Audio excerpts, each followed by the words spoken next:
এবার আমরা এটাকে সামনে নিয়ে আসছি বোঝাতে সুবিধা হওয়ার জন্য। আর একটুখানি ডাইলিউট HCl আমি ঢেলে দিচ্ছি এটার মধ্যে। তো দুটো মিলিয়ে একটা সলিউশন করা হয়ে গেল। এবার এই সলিউশনটা একটু সামান্য আমি সেক করে রেখে দিলাম।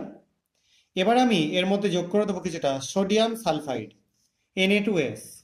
এটা আমি সলিউশন না করে জাস্ট একটা বিড বা একটা টুকরো আমি এর মধ্যে যোগ করছি।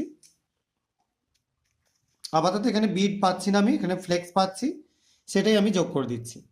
দেখতে পাচ্ছ তোমরা, এটা একটু যোগ করলাম এবং যোগ করবার পর আমরা কিছুটা ওয়েট করব। এখানে Na2S যখন অ্যাসিডের সাথে রিয়াকশন করবে সে তৈরি করবে H2S গ্যাস।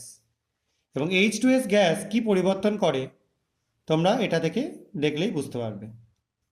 দেখতে পাচ্ছ সলিউশনটার কালার আস্তে আস্তে পুরো চলে যাচ্ছে এবং একটা স্বচ্ছ ক্লিয়ার সলিউশন তৈরি হয়ে যাচ্ছে।